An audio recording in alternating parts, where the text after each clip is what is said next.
Hello tout le monde et bienvenue dans Common. Action. Oh putain, meuf. Je suis désolée, mais celle-là, elle va garder. Y a pas de problème, je te la laisse, c'est cadeau. Mais j'adore. Ok, ouais, mais parfait. Nouveau même enregistré, vous avez bien entendu. Du coup, tu l'as fait, on va le garder. Je vais pas le refaire. Merci, Ça chat. me fait merci. Avec grand plaisir. Profite de ma... De ton côté, toi en fait. On va appeler ça spontané. la chanesse. Non, La ça le fait chanesse. pas. Ça le fait pas, ça le fait pas. Chanesse. Chanesse. C'est bien. Bah, c'est comme, tu sais, moi, tout ce qui est un petit peu plus Ah, chanesse, ok, d'accord. en anglais, tout ça. Oui. Bah, je suis pas bilingue. I'm Frenching. L'anglish Frenching, le momoshing plutôt. Hein, parce que j'invente tellement de mots. Si ce métier existait, je serais la best. Je gagnerais grave de la thune. Eh oui. Être dyslexique, ça peut servir à quelque chose. Ça, par contre, je trouve ça assez ouf. Mais t'es pas emmerdé par l'oral, par exemple? Tu bugs pas? Ah si, je bug. Ah ouais? Ah si. Je t'ai jamais entendu. Hein. Et parce que c'est plus quand je suis fatiguée, je peux envoyer genre des expressions qui n'existent pas, ou des mots qui n'existent pas. Toi, quand tu vas les entendre, tu vas te dire putain, ça pourrait exister. Ouais. Mais tu sais que ça existe pas.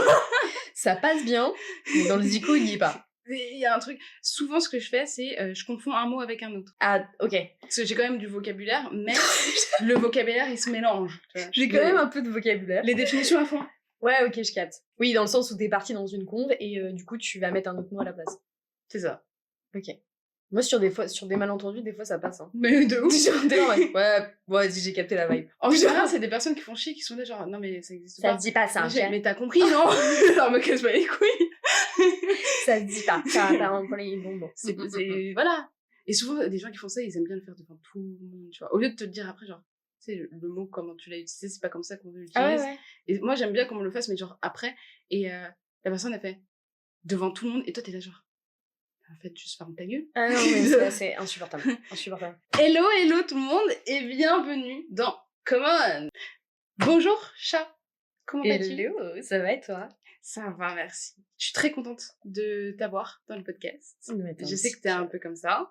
Ouais, c'est la première fois. Moi, généralement, j'échappe aux vidéos. Mais tout va bien se passer. Très bien. Tu vas adorer. Surtout qu'au bout d'un moment, tu vas juste oublier tout ce qui est autour. Trop cool. Donc ça, c'est cool. Donc, chat, présente-toi. Alors moi, je suis photographe, principalement dans le milieu de la mode. Je fais mes projets personnels et je bosse aussi depuis récemment dans la musique. Et du coup, je bosse pour des covers, pour des artistes, des chanteurs. Waouh. Et ça, c'est nouveau. Ouais, ça fait un peu moins d'un an. Ça, c'est un gros kiff, en vrai.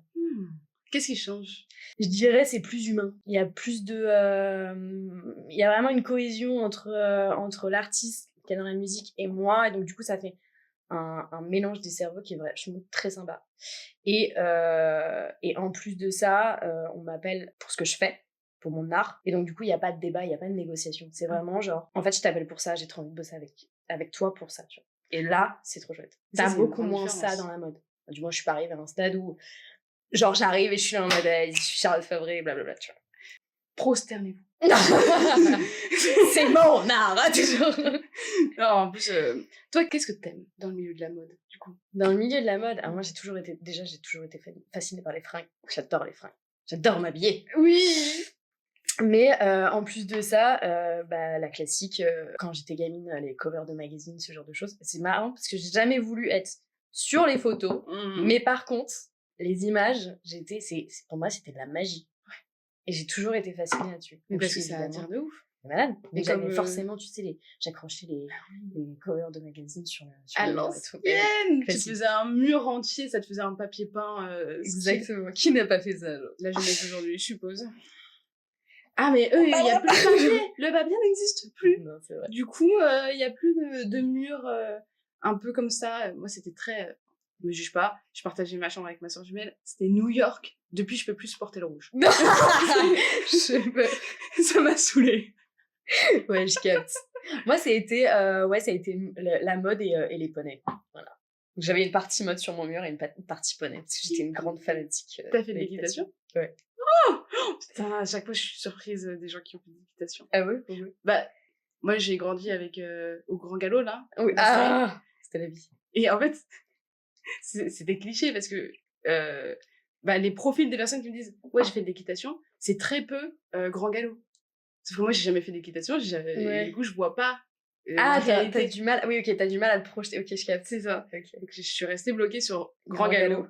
Et quand on me dit j'ai fait de l'équitation, je fais putain je t'imagine tellement pas sourd, je peux aller avec avec ton truc sur la tête et tout. Ouais, je capte. Je capte.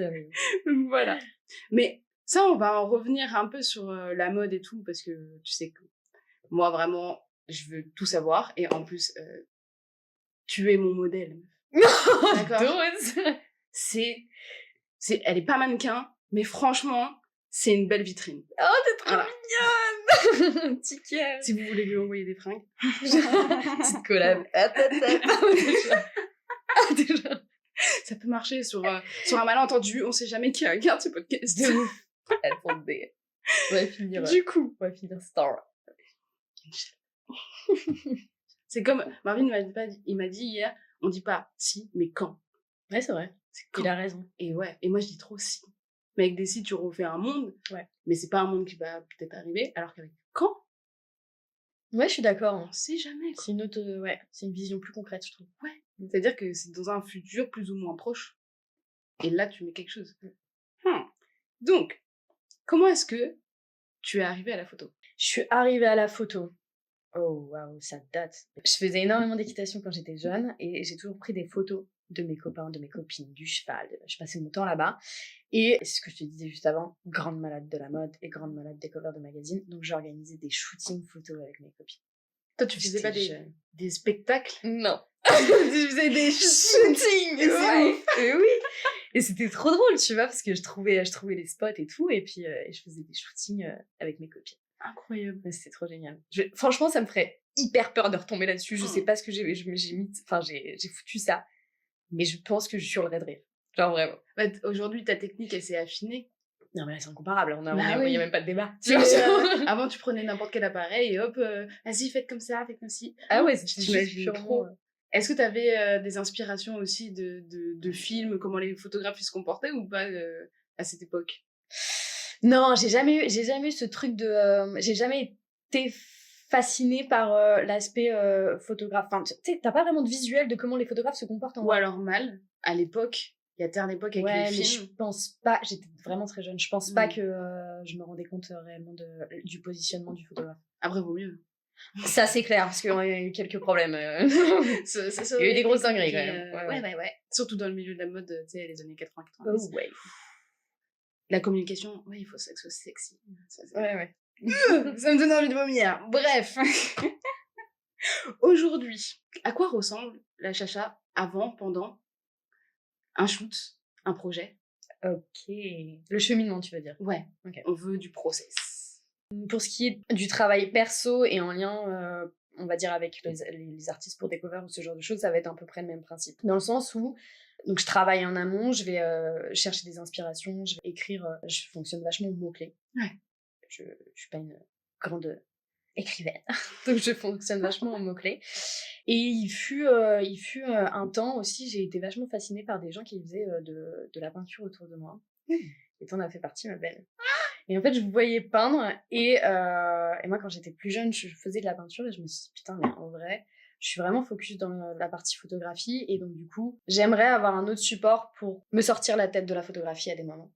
Et donc du coup, j'avais remis ma tête un peu avec des pinceaux, la peinture et ce genre de choses. Et en fait, je me suis rendu compte que déjà, la colorimétrie de ce que je faisais était complètement la colorimétrie de mes images, Pas de étonnant. base.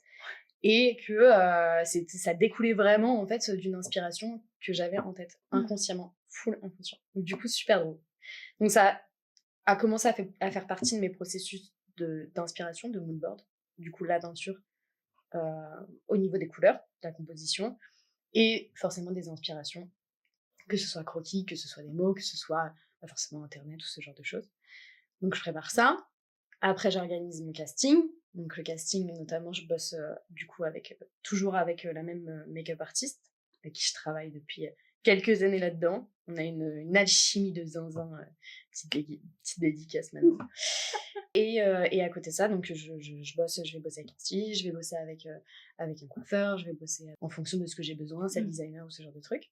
Je vais faire du coup, soit si c'est un projet perso, appel à des agences pour des mannequins, ou du scouting que je vais faire dans la rue. Ah, c'est fou, tu fais ça aussi? Ouais, j'adore faire ça. Genre, tu vas voir des gens et tu vas dire, j'adore Ouais, ton je passe pour une style, malade des fois, ouais, mais ouais, je fais ça. Ok. Ouais, j'arrive et je fais putain, je kiffe trop ta gueule. Incroyable.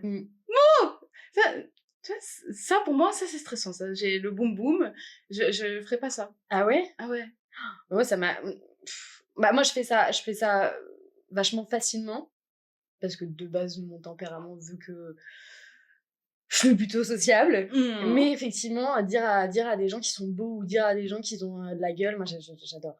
J'adore. Et en plus de ça, tu vois, le changement des. Tu sais, il y a des gens, ils marchent dans la rue, ils sont fermés. Je dirais rien, je pense que je peux être pareil. Mais du coup, tu leur dis ça, il y a un changement complet du visage. Oui. Et t'es en mode genre, waouh, mais t'es souriant de ouf en fait. Et cet aspect-là, il est vachement chouette. Et j'aime bien effectivement trouver des gens dans la rue. Bon, c'est quand même très drôle parce qu'il s'avère qu'à chaque fois, les gens, ils sont pas très loin du mannequinat ou ils sont déjà dans des agences, ce genre de trucs. Donc tu reconnais quand même un peu les gueules. Oui, des gens forcément. qui bossent, même dans les attitudes. Mais effectivement, même des gens qui sont pas mannequins ou ce genre de trucs, je peux les trouver dans la rue. Ouais. Du coup, voilà. Après, tu me diras aussi l'après-shooting, mais je voulais juste qu'on revienne sur un truc. Tu parlais de mots-clés et aussi de peindre. Mais les mots-clés en particulier, est-ce que c'est pas un héritage aussi de tes études, par exemple à Gobelin et tout? Parce que je sais que moi, c'est beaucoup ça que j'ai retenu à Gobelin. C'était de bien choisir ses mots-clés, de pas se laisser disperser, parce que parfois, l'entonnoir, il est très grand au début, et ensuite il se Ouais, c'est pour focus les idées, ouais. Ouais. Oui, complètement. Je dirais pas qu'ils nous ont appris une technique particulière et je pense que c'était ça qui était chouette. Ils nous ont indiqué comment construire une idée, mais sans nous imposer un schéma en disant il faut faire ci, il faut faire ça. Donc en fait, chacun a un peu trouvé ses techniques en fait, tu vois. Et effectivement, tu parlais d'écrire tout à l'heure.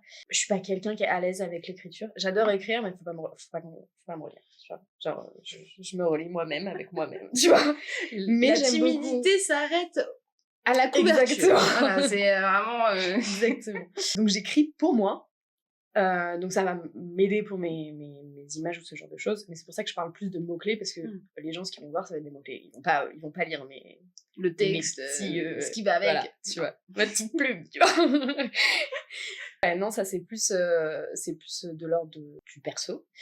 Voilà, et donc une fois que mon équipe est montée, que mon moodboard et tout ça, donc il y a l'aspect logistique, si on fait ça effectivement en lien avec le moodboard, si on fait ça en studio, tout ça, donc dans ce cas-là, c'est quelque chose qui s'organise, qui se monte.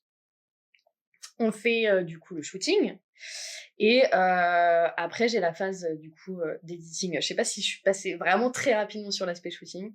Non, c'est très bien. Ok. De toute façon, on va y revenir, t'inquiète pas, j'ai plein de questions. Ok. Donc t'as l'aspect editing, donc là t'as le moment où t'as ton cerveau qui fume un peu. Et effectivement, après l'editing, donc t'as la partie retouche. Donc là c'est quelque chose que j'aime beaucoup. Oui. Ça apaise toutes mes idées. Je réfléchis pas et genre, je suis juste en mode, c'est une partie de plaisir. Et ça, c'est le côté artiste, je trouve. Ah c'est ouais. là où on voit... parce que tu prends hyper bien les photos, même quand il n'y a pas le plus, tu vois. Mais c'est ce plus-là qui fait que c'est toi qui as pris la photo. Et c'est ouf. De toute façon, je mettrai les photos de chat, vous verrez, c'est insane. Et tu parlais justement de prendre l'art aussi de la peinture comme inspiration en même temps que les mots. Et ça, on le ressent parce que, bon, en plus des couleurs qui sont hyper pétantes et tout, et très bien placées surtout, il y a cette matière qu'on retrouve aussi bien dans la peinture que dans tes œuvres. Moi, c'est ce qui m'a choqué la première fois que tu as exposé avec moi. Je regardais tes photos et sans blague, la première chose que je me suis dit, c'est une peinture. Je me suis approchée, j'ai fait, c'est pas une peinture. Mais ouais, j'aime trop jouer avec ça. En vrai de vrai, j'aime trop jouer avec ça. Et j'ai une série aussi, on dirait de l'aquarelle un peu. Mais c'est très satisfaisant. Bah oui. Et il y a justement le flou un peu de l'aquarelle, c'est les couleurs qui se dégagent un petit peu du modèle. Bon, après, t'aimes aussi jouer sur des matières moins brumeuses, comme le vert ou des choses qui gondolent. C'est fou. C'est fou. trop chou. Ça rapporte vraiment ce truc. Il y a ce grain que il y a d'autres artistes n'ont pas. Et bah, je pense que maintenant, j'ai vu pas mal de photographes et des styles différents. Mais je peux dire que si j'achète un jour de la photo, ça sera d'abord toi. C'est tellement trop bien. Parce que ça m'a... Mon œil, il a fait bim, tu vois. Oh, c'est trop bien. J'ai adoré dès la première fois que j'ai vu. Et après, j'ai connu la personnalité et j'ai fait... Allez c'est nickel, on va faire ça. C'est trop cool. Mais qu'est-ce qui t'a amené à ces matières? Comment tu es arrivé là? Bah, du coup, je t'ai dit que j'étais fan des fringues. Hmm. J'aime trop les textures, j'aime trop les matières et tout ça.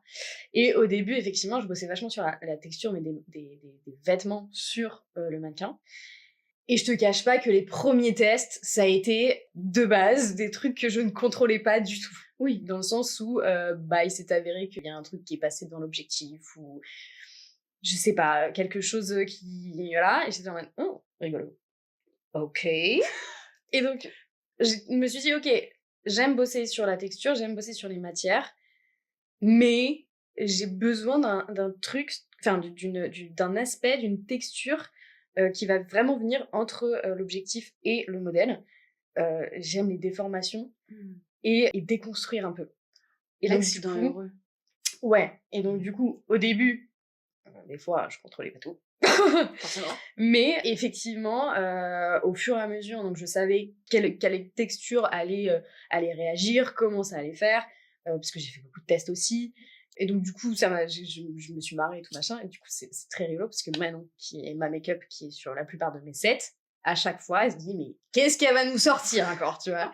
Et généralement, soit je fais le tour de mon appart, soit je fais le tour de l'endroit où je suis et j'attrape plein de merde, tu vois, et je dis sympa, qu'est-ce que je pourrais faire avec ça, tu vois. Allez. Et des fois, c'est même pas en mode ok, j'aimerais bien un rendu un peu comme ça ou ce genre de choses. Et en fait, je me balade et je fais oh, ok, galerie. La dernière fois, je me suis retrouvée à shooter avec une cloche, tu vois, genre une cloche transparente, tu vois. Ouais. Et je dis à Manon, ouais, tu peux juste me tenir ça, juste faire un test et tout dans mon objectif. Elle me dit, qu'est-ce que t'es en train de faire?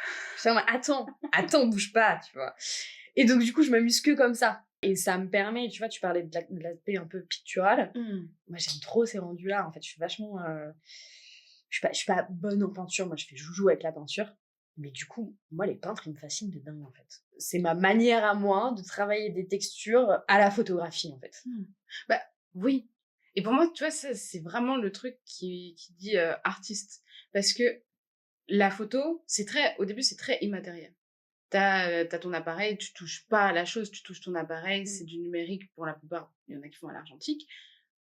Mais c'est ton matos, uniquement ton matos, et la lentille qui capture. Mais toi, tu viens rapporter quelque chose que tu vas toucher, placer, faire en sorte de... Un peu comme le peintre avec son couteau qui prend de la matière, qui le fout sur sa toile. Bah, c'est le même principe, en vrai. Mais c'est ça. Et ça rapporte vraiment cette espèce de toucher, t'as envie de te dire, il y a un délire, genre, ça aurait pu être moi avec mon pastel et qui touche ma toile comme ça, tu vois. Ouais, oui, bah, complètement. Complètement. C'est ça. Et ça, Oui, c'est ça, ouais. Et ça, j'avais pas vu ça chez un autre artiste. Un autre artiste photographe, j'avais jamais encore vu ça. Mais c'est fou. Et est-ce que ta peinture, tu le fais aussi quand t'as des espèces de pages blanches? À la base, je me suis remis à faire de la peinture parce que j'avais besoin de souffler.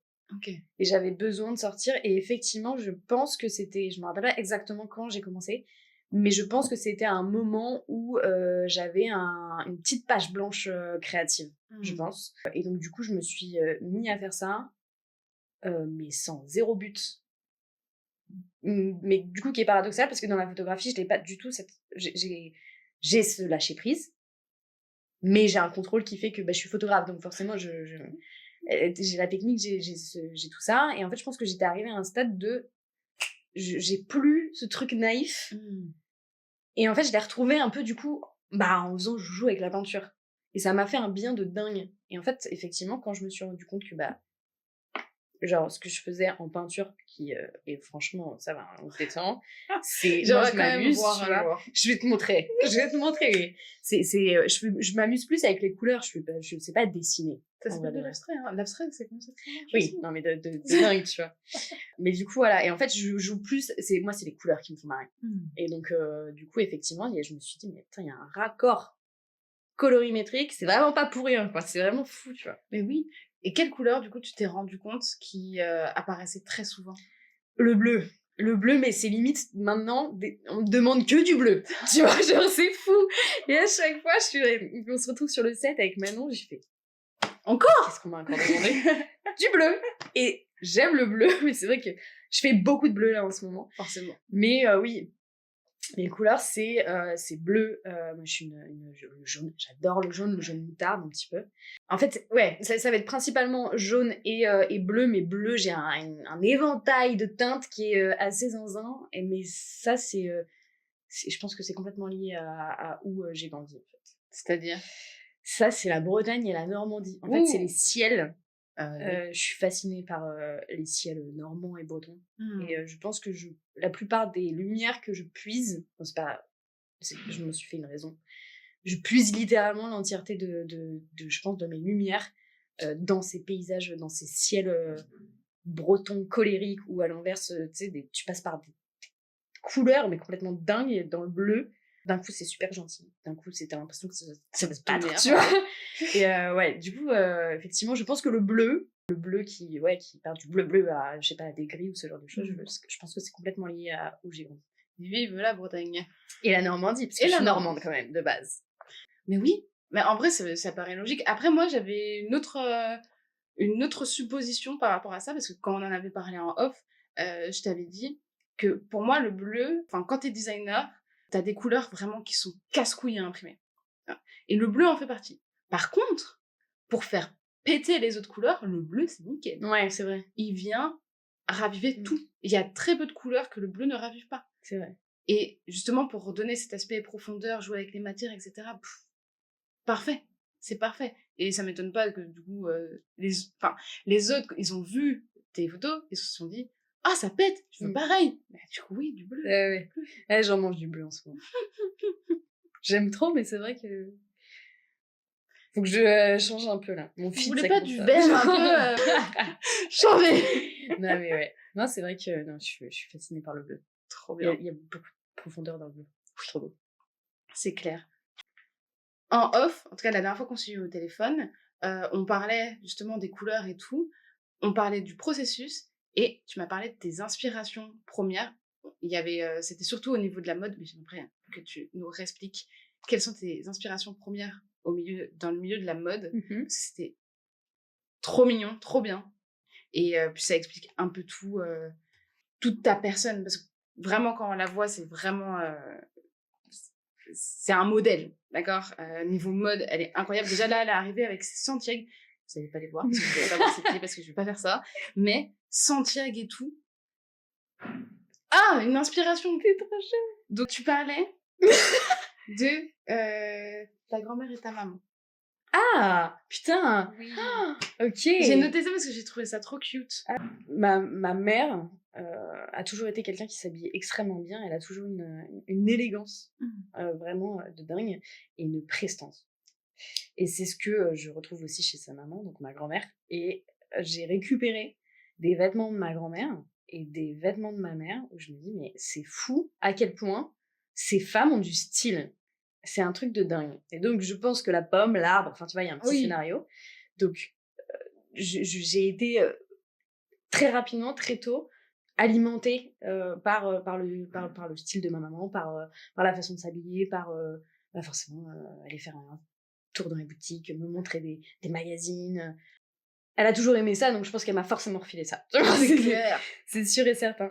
Mais du coup, je me suis inspirée de ces deux femmes-là, et j'avais réalisé, c'était une période qui était assez compliquée, c'était le Covid, et j'avais réalisé une série qui s'appelait Emotional Movement. Et du coup, j'étais chez mes parents, j'avais mon appartement à Paris et tout ça, mais j'étais encore étudiante dans 13 mètres carrés, donc du coup, j'étais repartie à Rouen chez mes parents. Et j'avais commencé une série à la base où c'était vraiment des tests par rapport à des idées que j'avais. Et j'ai repris des vêtements que ma grand-mère avait, que ma mère avait, notamment quand elles étaient jeunes. Plus ma mère que ma grand-mère, mais quand elles étaient jeunes. Et je me suis... Bah, du coup, j'avais pas de mannequin, donc il me fallait quelqu'un, donc c'était moi-même, mais je voulais pas être reconnaissable. Donc on ne voit pas ma tête, on voit juste ma silhouette portant ces vêtements. Et chaque photographie, en fait, j'avais envie de trucs pictural, de dessin un peu, qui... Je sais pas, comme je sais pas trop comment expliquer ça, mais quelque chose de... Ouais, une peinture, je sais. Une peinture ou de travailler sur les textures. Ouais. Du coup, je suis partie sur cet effet-là et il y a un rendu un peu aquarellique. Et donc, j'ai mis... donc, c'était sur fond blanc et effectivement, on voit du coup le mouvement d'un corps portant ses vêtements. Et je suis venue retravailler les coutures en post-production. Les coutures ou les mouvements du coup de ces images. Et donc j'ai du coup réalisé en lien avec ça une espèce d'histoire que ma grand-mère m'a raconté, ma mère m'a raconté, et ce qu'elles étaient en tant que femmes quand elles étaient jeunes, où c'était un moment où elles se posaient beaucoup de questions. Et du coup, moi, c'était des périodes où je me posais beaucoup de questions, parce que je me suis dit, putain, je me lance dans un métier, là, on se retrouve flingué, Dans un monde voilà. terrible. On se retrouve flingué. En plus, moi, Covid. c'était la fin de mes études, on était en train de travailler sur, du coup, notre mémoire de fin d'année. Donc, j'étais vraiment en mode, c'est super, on commence, c'est top. On est au niveau professionnel, on est bien parti, je pense que ça va être une grande carrière. Donc, effectivement, j'étais vraiment dans une période de panique à bord et de me dire, ok, est-ce que c'est vraiment fait pour moi? Est-ce que j'ai les épaules pour... parce que là, c'était, entre guillemets, je me suis dit, c'était que le début des emmerdes, hein, entre guillemets, parce que je savais que dans tous les cas, ça allait faire ça. Mais là, on commençait fort. Quand même, Bah, une bonne balle petite dans le pied. épidémie. Commencer avec une bonne balle dans le pied. Sympa, sympa. Et donc, du coup, voilà, et c'est cette discussion avec ma maman où je me suis dit, ok, j'ai envie d'en faire quelque chose. Parce que ma maman est aussi freelance, a été aussi freelance. Donc, du coup, bah, je me suis dit, ok. T'as quand même eu Ouais. un bon exemple à ce niveau-là, quoi. Ouais. C'est trop cool. Ouais, c'est trop chouette. Et puis, genre, Une la femme force, capable. ouais, la force de l'indépendance et la force de se relever, de toujours être présent, de se battre pour ce qu'on aime et d'être... Enfin, il y a ce truc qui m'a toujours fascinée chez ma mère par rapport à ça. C'est trop mignon. J'espère qu'elle va voir ça. C'est genre... Elle va devenir Mamie Je t'aime, Momo. C'est genre... C'est trop chou, je pleure. Oh là là, c'est trop mignon.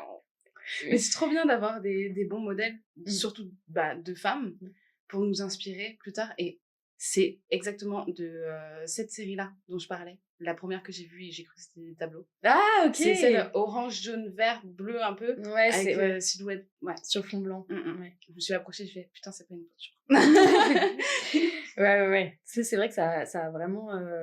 ça a foutu le doute dans les cerveaux des gens. Mais c'était vraiment très drôle. C'est trop beau. Ouais, bah, moi, c'est émotionnel de dingue. Mais oui, effectivement, en voyant le retour des gens, moi, j'étais tellement... Enfin, ça me tenait à cœur de faire ça. Et en plus de ça, on me disait, ça fout tellement le doute. On ne sait pas si c'est une peinture, on ne sait pas si c'est une photo. Mais les gens ne pensaient pas du tout à des photos.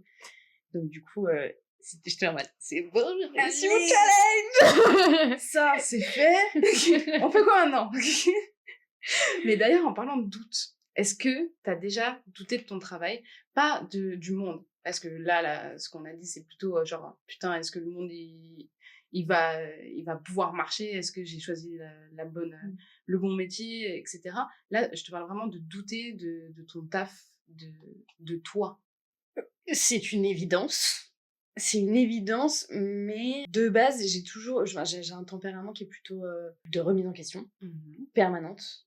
Des fois, c'est abusé, il faut que j'arrête. Il faut que je me foute un peu la paix. Mais je sais que je suis comme ça, je pourrais pas y échapper. De doute par rapport à l'aspect professionnel, j'étais vraiment préparée pour ça, mais par contre, effectivement, par rapport à mon travail, ma photographie, tu peux pas t'empêcher d'avoir des doutes. Tu peux pas t'empêcher tout ça et tu continues à avancer. Donc j'ai fait un bac pro photo. J'ai été super soutenue par un de mes professeurs qui m'a dit mais il faut vraiment que tu tentes les Gobelins, tu pourrais complètement avoir ta place. Mais t'as fait un bac pro photo? Ouais, j'ai fait un bac pro photo. Un bac pro... Oh merde, j'ai perdu le terme. Bac pro AMA? Non, c'est un bac professionnel photographie. Sérieux? Ouais. Oh putain, encore je pensais que bac pro AMA ils avaient photo, mais je savais pas qu'il y avait un bac pro photo. Ouais, Putain, si. stylé. Non, j'ai fait lycée général et effectivement après j'étais en mode ouais, je vais faire la photo. Donc du coup je suis partie faire un bac professionnel photographie et du coup je suis tombée sur un prof juste incroyable qui m'a dit mais allez, donc lui à l'époque il donnait des cours en prépa si je dis pas de bêtises Ok. et il m'a dit mais il faut que t'ailles au Gobelin, tu vas vraiment t'épanouir. Et donc, du coup, il m'a vachement soutenue dans cette démarche et tout ça. Et donc, du coup, je suis allée à Gobelin. Donc, du coup, ça en est enchaîné des stages. Donc, je faisais des stages et en bac pro et quand j'étais à Gobelin. J'avais principalement fait des stages dans des studios photo parce que j'avais vraiment besoin de savoir comment ça se passait. Et on a toujours parlé de la mode, on a toujours dit que c'était dur, on a toujours dit que la mentalité était très violente, très tout ça. Et j'avais besoin de voir. C'est une réalité. Voilà. Il y a quand même un truc. Il y a quand même un truc, en plus de ça, j'étais jeune, donc ça m'a, je pense, en mode, ok, je suis prête, mais il va falloir s'accrocher et hop, bomber le torse un petit peu, tu vois. Parce que c'est un milieu quand même assez fermé. C'est fermé et ça peut être très dur, hein, ça se marche dessus et ça n'hésite pas à se foutre tes chassés, ouais. Ouais, ça peut être un peu... C'est pour ça que le monde de la musique, c'est vachement plus humain. C'est plus chill. Ouais, complet. Ça, on va continuer à en parler après. Mais ce petit retournement de situation, comme on dit, c'est pas mal. Ouais. Ça te fait un peu bouger tout en gardant une esthétique similaire, mais avec plus toi que ce qu'on te demande plutôt dans la mode, parce que c'est vraiment plus des commandes, j'imagine, dans la Ah mode. oui. Que là, c'est, comme tu m'as dit, on m'appelle parce qu'on kiffe mon taf, quoi. Ce qui fait un petit peu la différenciation avec la mode. Mais pour y revenir, t'as été encouragée par tes profs, t'es allée à Gobelin, t'as fait des stages, et ensuite? Et ensuite, bah, pendant ces stages, justement, donc j'ai fait donc en studio en tant qu'assistant de plateau. Après avoir fait le tour, avoir compris comment ça fonctionnait, j'avais vraiment envie de me retrouver avec des photographes. Et évidemment, j'avais pas envie d'être avec un photographe, j'avais envie d'être avec la photographe. Donc, et donc du coup, j'ai contacté Bettina Rance, qui était juste une icône pour moi. Enfin, c'était fascinant. C'était une femme, d'une autre époque, et en plus de ça, grande dame. Monument, quoi. Et genre juste des photos magnifiques. Enfin, c'est dans un. En plus, elle a photographié des personnalités qui étaient dingues. Donc c'était vraiment un goal de faire un stage avec elle. Et donc du coup, je me suis effectivement, donc j'avais un peu tapé aux portes. Je veux dire que t'avais défoncé quelques portes. Ouais, un petit peu. Et donc j'ai été acceptée. Donc j'ai dans un premier temps, effectivement, c'était un stage avec Bettina Rance, mais j'ai passé beaucoup de temps avec son assistante. Au début, elle calculait pas trop, c'était la stagiaire ou ce genre de choses. C'était pas mal amené, mais j'étais pas là, c'était à peu près pareil. Moi, j'avais pas envie de faire du forcing, j'étais déjà très contente d'être là et très contente de voir le monument et même je bossais sur ses archives. Quand elle faisait des shoots, j'étais là ou ce genre de choses, donc j'aidais. Mais j'avais envie, ce qui est une évidence, c'était de parler avec elle. Oui. Mais même pas de mon travail en fait. Parler avec Bonjour. elle en mode genre mais genre racontez-moi votre vie madame, tu vois, genre zinzin. Et il s'est passé quelques jours où elle me calculait pas vraiment, donc du coup c'était un petit peu chiant, mais bon. Et à un moment son assistant vient me voir et elle me dit écoute elle te propose de venir déjeuner avec elle ce midi. Je fais ok, bon, bah, me voilà partie. Donc là, j'étais en mode, bah, pas loin, madame. Et donc, du coup, me voilà partie. Et moi, gênée, en plus, plutôt jeune. Donc, j'étais en mode, genre... Et elle commence à me poser des questions, d'où je viens, ce que je fais, qu'est-ce que j'ai fait, tout ça. Et du coup, je lui explique mon parcours et je la sens touchée. Et elle me dit, écoute, je te propose que demain, tu déposes ton book et on parle de ton travail. Ça n'arrive jamais, ça. Non. C'est J'étais comme ça. fou. Babam, babam, babam. Et là, c'est la première fois où, en fait, je me suis dit, putain, mais je sais pas si je peux avoir confiance en mon travail. Mais là, si une dame comme ça me dit, genre, non, c'est terminé, tu vois. J'arrête.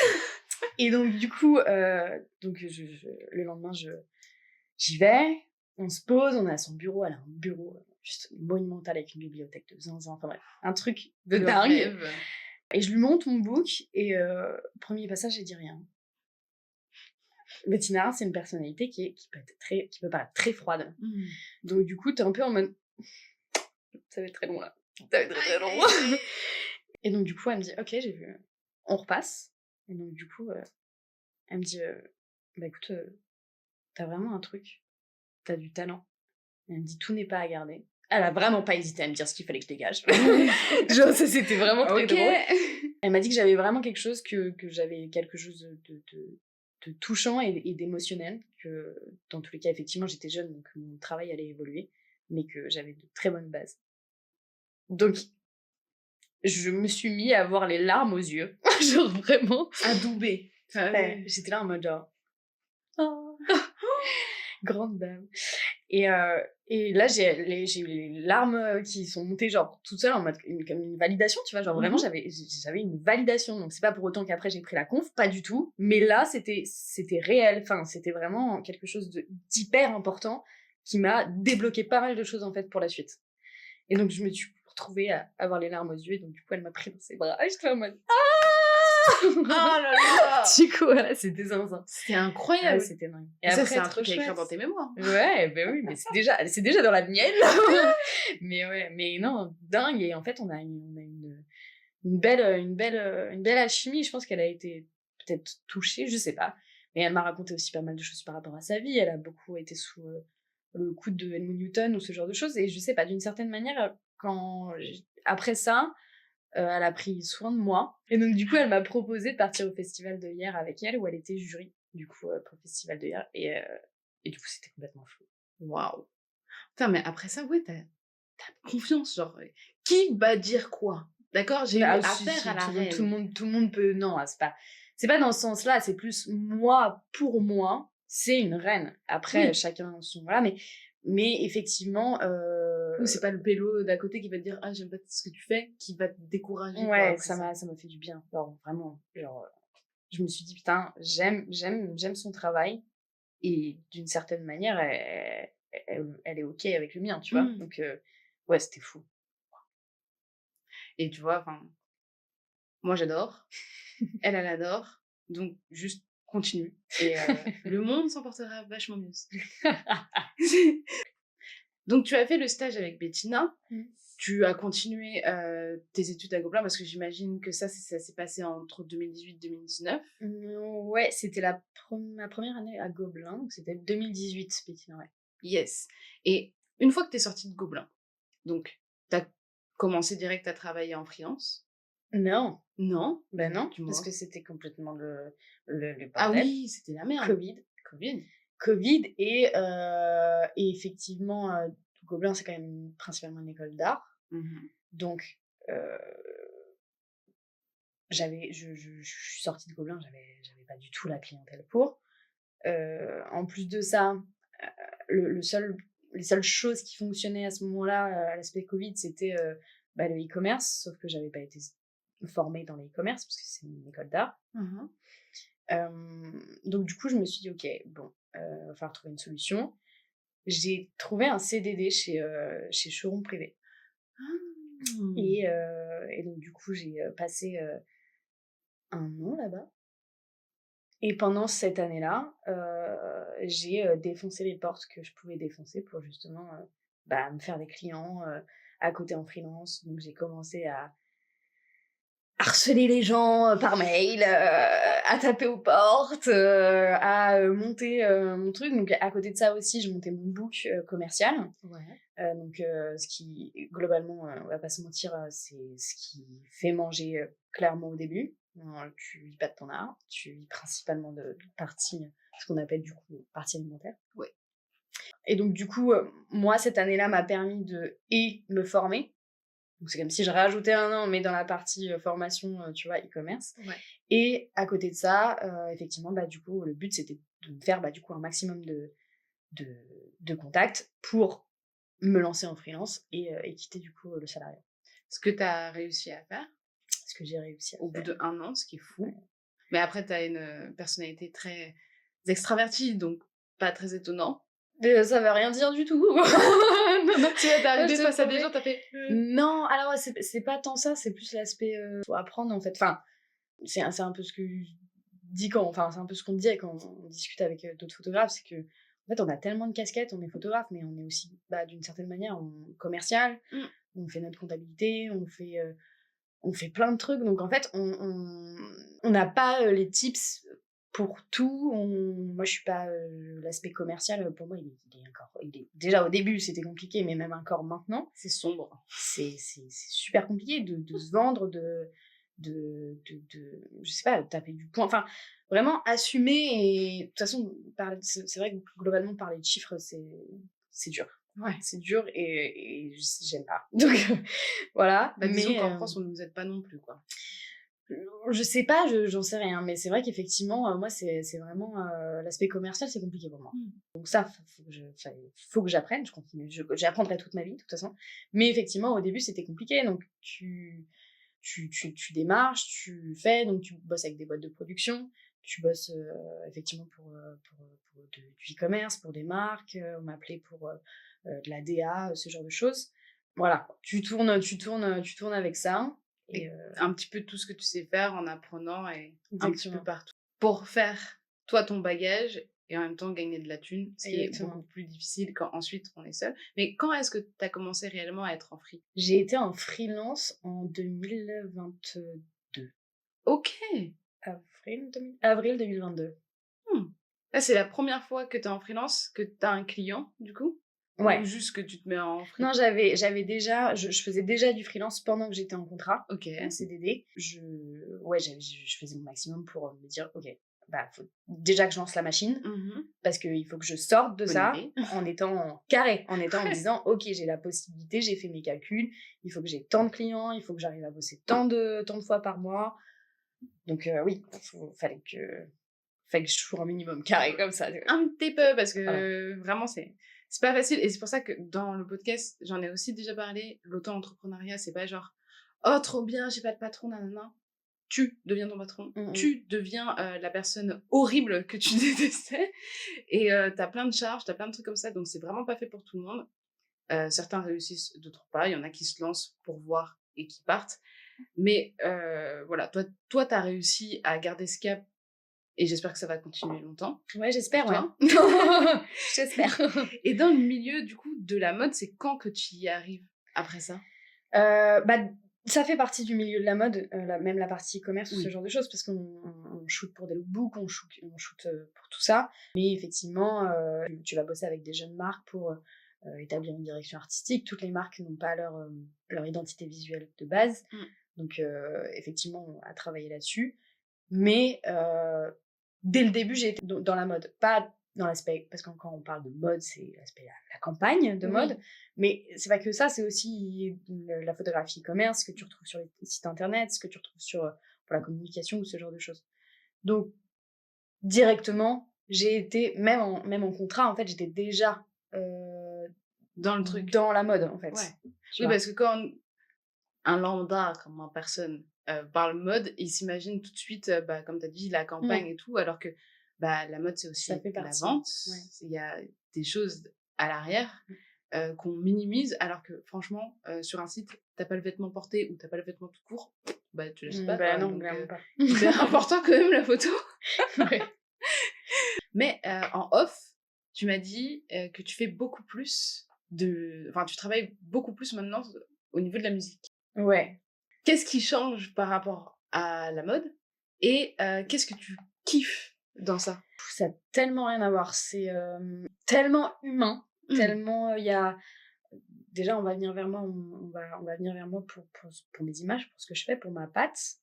Donc déjà, ça, c'est dingue. Déjà, ça change. Bah ouais, parce que c'est pas j'ai pas, effectivement, j'ai pas cette notoriété-là dans la mode ou ce genre de choses. On m'appelle pas encore pour faire de la campagne en disant je veux Charlotte Favré pour faire la campagne, tu vois, ça ne m'arrive pas. Peut-être quand je serai morte, j'espère. Voilà. Ce serait un peu con d'attendre. C'était façon de parler, t'as compris, c'est les peintres et tout. Oui. Je me couperai pas une oreille pour faire de la pub. Hein. Mais effectivement, oui, il y a déjà, il y a cette chose où on vient vers moi, où de base, on a vu mon travail et on aime mon travail.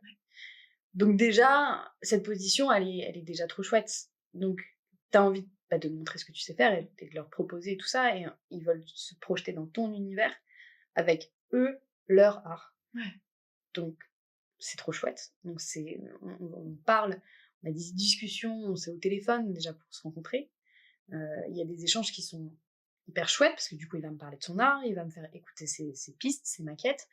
Donc, je vais découvrir, en plus d'un artiste, une personnalité, un humain, et on va développer du coup l'identité visuelle, ou en l'occurrence la cover pour un album qui est genre littéralement son bébé. Tu vois, c'est très fort. C'est vraiment des échanges qui sont hyper intéressants humainement, et qui t'apprennent beaucoup de choses, même sur toi en fait, et qui t'ouvrent d'autres visions, d'autres tout.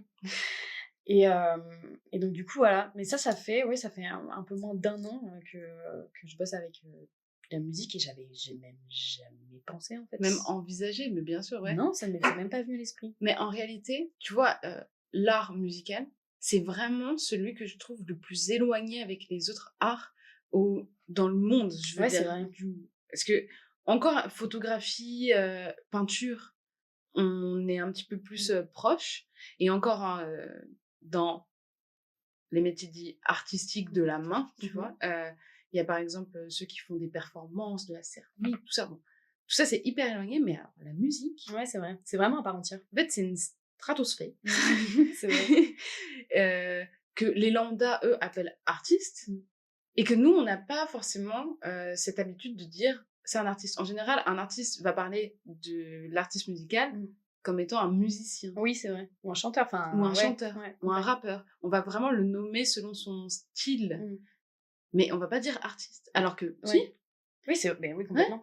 Et la différence, moi, que je trouve incroyable, et que tu as expliqué, entre travailler vraiment avec la mode ou autre, c'est que là, c'est une collab. Complètement. C'est vraiment ce terme-là de collab qui, moi, me vient, parce qu'il te fait écouter. Et toi, on t'appelle parce qu'on kiffe ton truc, mais il y a cet échange de... Tu vas raisonner ce que lui, il a voulu raisonner. En musique. En à musique. l'image. À l'image. Ouais. C'est fou. Ouais, mais c'est complètement dingue. C'est vrai que c'est complètement dingue. Ouais, non, c'est fascinant. En vrai, c'est vraiment trop chouette. Et ça m'a... Tu parles du mot collab. Ça m'a perturbée, parce que nous, quand on parle de collab dans le milieu de la mode, c'est que c'est gratuit. Ah Voilà, c'est ce que tu disais. Tu parles d'une collaboration entre deux artistes, entre deux talents. Nous, dans l'aspect de la mode, quand tu dis on fait une collab, c'est qu'on fait un édito, quelque chose de gratuit, en fait. Et donc, quand on est venu à moi en me disant est-ce que ça tente qu'on fasse une collab, j'étais en mode quel est ton budget? Moi, j'ai pas attaqué, mais en mode genre l'aspect, on n'a pas les mêmes termes, tu vois. Voilà. Et du coup, j'ai appris assez rapidement qu'on parlait de collab, de collaboration. Mais effectivement, dans la mode ou même dans le milieu photographique, quand on parle de collab, c'est gratos en fait. Du coup, voilà. Et ça, c'est un truc qui m'a toujours étonnée. Bon, je te cache pas, dans le milieu aussi de la peinture, quelqu'un qui va me dire une collab, une fois sur deux, je suis presque sûre que c'est gratos, tu vois, que je vais pas être payée pour ça. Mais dans la photo particulièrement, il y a cet aspect de... tu veux te faire connaître, tu fais un truc gratuit. Je te perds en visibilité. Tu la connais, celle-là? Ah ouais, je la connais. Je la connais. C'est le prix, hein. Mais non, mais je vais te donner de la visibilité. Mais l'horreur. Mais c'est le pire pour moi, c'est qu'en photo, à chaque fois que quelqu'un me parle de ça, c'est toujours les grands groupes. Bon, après, on va pas s'y attarder et tout, mais moi, vraiment, ça me sidère. Et dans le milieu de la peinture, c'est un peu pareil. C'est toujours ça, et ça me fatigue. Ça me fatigue. Ouais, c'est fou, ouais. Qu'alors, c'est vrai que dans la musique, il n'y a pas cet aspect de gratuité. Non. Et même mieux, c'est-à-dire qu'en fait, les artistes, tu vois, c'est vraiment, ça n'a vraiment rien à voir, mais les artistes, ils vont venir vers toi, les artistes musiciens, ils vont venir vers toi en te disant, ok, j'aimerais ça, mais j'ai tel budget. Genre, avec ce budget-là, qu'est-ce que tu peux faire pour moi? Toi, Alors qu'à l'inverse, il y a pas dans ça. la mode, il n'y a pas ça du tout. C'est, je veux ça, mais pourtant. Et t'es là en mode, mais il n'y a rien qui va. En fait, il n'y a pas de négociation avec la musique, parce que la musique te dit, ça c'est mon budget. Et tu fais ce que Mais tu après, veux avec cette... moi, je pense que c'est aussi question de mentalité. Alors oui, clairement. Il peut y avoir manipulation sur certaines choses, parce que un client qui te dit, j'ai tant de budget, et par exemple, toi, dans ta tête, tu dis, pour tant de travail, c'est pas le bon prix, tu vois. Il peut y avoir ça, mais en réalité, c'est tellement rare déjà qu'on te dise, je veux que je vais te payer, en fait, pour ça, et tu vas kiffer, ça va être trop bien, que toi, t'es là genre, j'ai changé de monde, là, c'est le multiverse, il s'est passé un truc. Ouais, bon, après, moi, ça fait longtemps quand même que j'ai arrêté ça et qu'il n'y a plus de... Il n'y a plus de gratuité, Non, c'est bon, il n'y a plus de arrêtez vos gratuité. conneries, quoi. Il n'y a plus de gratuité, ça fait pas longtemps qu'il n'y a plus de gratuité. Oui. Je fais des projets perso ou ce genre de choses, mais il n'y a plus de gratuité. Et même s'il y a des moments, je vais avoir des périodes qui vont être compliquées ou ce genre de choses, si on vient à moi et qu'on me donne tant de budget, je peux pas. Enfin, c'est... Il y a des choses où même mon ratio temps argent, il est pas bon du tout. Et dans la musique, je sais que c'est un univers où il n'y a pas spécialement de gros budget ou ce genre de choses. Et quand je tombe fan d'un artiste, je suis capable de faire un geste avec très grand plaisir. Je sais que c'est des milieux qui sont compliqués. Je sais que sur plein d'aspects. Après, faut pas se foutre de la gueule du monde non plus. Tu mets un cadre quand même Exactement. spécifique de j'accepte, mais il va pas falloir me faire trop chier sur des allers-retours trop... Ouais, voilà. puis, oui. Maintenant, j'ai changé ma position parce qu'il y a des fois, où, notamment au début, quand tu commences, tu vas parler de budget ou on va te donner un budget ou ce genre de choses et tu as même tendance à mettre moins que de base. Oui. Parce que tu dis, bah, il faut que je me nourrisse, il faut ceci, il faut payer le logement, il faut... Voilà. Et donc, t'as même tendance à donner un chiffre qui est plus bas, sauf que il y a toujours négociation. Donc, en fait, tu te retrouves à encore baisser le prix, parce que c'est le client qui va le faire. Et en fait, même toi, tu te retrouves plus aligné, en fait. Donc, tu te retrouves à faire une prestation où t'es pas du tout aligné avec ton art, et du coup, le ratio argent. Et en fait, tu le fais même pas avec plaisir et envie, tu le fais avec frustration, parce que t'es en mode, je suis pas aligné avec ce que je suis en train de faire, et toute l'énergie que je donne, en fait. Et ça, c'est hyper frustrant. Donc déjà, ça, je scinde, et je passe des cycles, là, tu vois. On parlait de cycles tout à l'heure. Il y a des trucs où, comme l'aspect commercial business et tout, et en fait, au fur et à mesure des années, tu comprends. Oui, tu grandis, et puis même tu te dis, stop, en fait, tu vois. On arrête les conneries, là, Arrête les conneries, on arrête de se foutre de la gueule du monde. Donc effectivement, je continue bien évidemment à faire des efforts pour des artistes, parce que je sais, tu vois, mais il n'y a plus de marchandage avec moi-même. Non. Je veux arrêter ça, et j'arrête ça. Et même si à des moments, c'est plus fort que toi, parce que tu te dis, faut que je fasse, il faut de l'argent et tout ça, faut que je reste alignée. Il faut que je sois OK avec ce que je propose, et le fait de dire oui ou non, en fait. C'est ça. Et puis, il y a parce que l'auto-entrepreneuriat, même si on est dans l'art, ça reste du business, donc c'est beaucoup d'argent. Mais quand on est passionné, être frustré parce qu'on peut pas bouffer, parce que le client, il est en train de négocier sur ta tête, ça fait chier. Ah ouais, c'est chiant. C'est chiant parce que tu donnes tellement d'énergie, et c'est pareil. C'est des métiers où, en fait, ça sort de notre cerveau, et donc, certes, dans les faits, on n'est pas sur du travail de force, de trucs, de machin, donc ce serait abusé de dire qu'on est fatigué, dans le sens où c'est pas physique. Mais par contre, l'aspect énergie créative ou ce genre de choses, moi, à la fin de mes journées, explosé. Je suis lessivée. Je n'ai plus de cerveau. C'est-à-dire que c'est vraiment un... Il n'y a plus rien qui se passe. Genre vraiment, tu mets Carlotta, hop, dans le lit, il n'y a plus personne qui bouge. Je suis finie. Je dors comme un bébé. Parce qu'en plus de ça, t'as eu l'amas de stress, de trucs, de machin, donc t'es en mode genre, Allez, C'est terminado, au lit. Je raccroche tout, là, ouais. T'es- Laissez-moi. C'est Plus rien exactement ça. fonctionne. Tu sais, j'avais ce problème-là. Bon, je l'ai toujours, on va pas se mentir.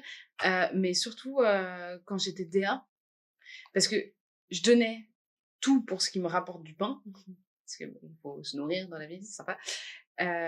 Et quand j'arrivais chez moi et que je me disais, putain, j'ai 2 heures, je peux peindre, tu vois, avant d'aller me coucher, c'est soit, du coup, je dormais pas du tout et je peignais, soit il y avait plus rien, genre aucun jus. J'avais donné toute ma créativité au taf C'est fou, hein. et j'arrive chez moi, je me dis, vas-y, j'ai une toile, je vais peindre. Ça sert à rien, meuf. Ton pinceau, là, tu vas gribouiller sur ta toile, tu vas avoir le somme le lendemain Tu parce vas que ça sera t'énerver. dégueulasse. Et ça pouvait durer des semaines comme ça, quoi. Parce que vraiment, les gens ne se rendent pas compte.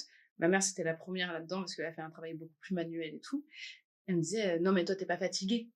T'es assise sur un bureau. C'est genre, Ouais. balance tout ce que je balance avec mon petit cerveau, là. Ouais. Et Non, on mais en c'est vrai. reparle. C'est vrai de ouf. Parce que vraiment, le mental, c'est... tu donnes, quoi. Et je trouve ça d'autant plus frustrant. Et je pense que c'est aussi... Enfin, il y a beaucoup de personnes qui faisaient des métiers créatifs, mais de bureau, genre de la DA, des choses comme ça, où tu es vraiment devant un ordinateur toute la journée, qui font maintenant des choses manuelles. Et je parle pas d'aller traire des vaches, même si c'est un gros truc dans le milieu de la DA, parce qu'il y a besoin aussi de juste avoir quelque chose qui lâche le cerveau, qui le laisse tranquille, quoi. Ah ouais, Et se foutre la paix. manipuler un truc. Juste se foutre la paix. Ah ouais, Ouais. de ouf. Ouais, je suis d'accord. Et je dirais pas que la peinture, c'est ça, mais t'as ce double aspect de tu cherches, tu conceptualises, c'est presque scientifique dans le sens sociologique, politico de la chose. Donc, t'as beaucoup de ce truc-là de jus de cerveau, mais à côté, une fois que tout ça c'est décidé, c'est Ouais. les mains qui font. C'est Quoi. roulé. Et Ouais. après, ça Ouais. chante la chanson de pop l'abeille, je sais pas quoi, mais à part ça, ça va. Et là, c'est trop bien. Ouais, je comprends. Ouais, mais complètement. C'est Et- exactement ça. Toi, je t'imagine bien, bizarrement de l'autre sens, mais toi, t'as fait ta photo, t'as déjà réfléchi à ton truc, nanana, c'est bon, ça s'est passé. T'es devant ton truc, même si c'est devant un ordi, et là, tu t'amuses, quoi, avec tes matières, tes couleurs. tes trucs. Ouais, non, Et ça, c'est fou, parce que tu te dis, chaque personne a son enfer. Tu vois. Moi, mon enfer, c'était l'ordinateur, parce qu'au bout d'un moment, j'en pouvais plus de réfléchir à des concepts, parce que c'est ça aussi mon métier, tu vois. J'avais juste envie d'être devant ma toile. Et toi, c'est bon, ça c'est posé. Donc ta toile, c'est un peu ton appareil c'est photo. mon shoot, ouais. Mais l'envers, toi, c'est ça qui va te libérer et c'est bizarrement devant un ordinateur. Alors, je dis pas... Ouais, c'est pas la liberté... Ouais. Si... Bah, en fait... Toi, j'ai l'impression de... Ouais, tu dessines, en fait. Tu passes sur vraiment un autre module, ouais. Tu bosses sur un autre support. Non, j'aime trop ça. C'est apaisant. Mais c'est problématique, parce que tu ne vois pas les heures passer. oui. Oh, ça, c'est terrible. un gros sujet, ça. Terrible. Je peux y passer, mais c'est terrible. Vraiment des heures et des heures et des heures et même nuit. C'est juste au bout d'un moment, c'est mes yeux qui me disent ouais, c'est bon, C'est ciao. stop. Tu arrêtes. J'abandonne. Mais c'est les yeux, tu vois, qui te font stop. Mais c'est vrai que tu vois pas le temps passer. Je peux commencer ma journée à... Je suis lève-tôt en plus, donc je peux commencer ma journée à 8h. Je peux littéralement continuer, même des fois...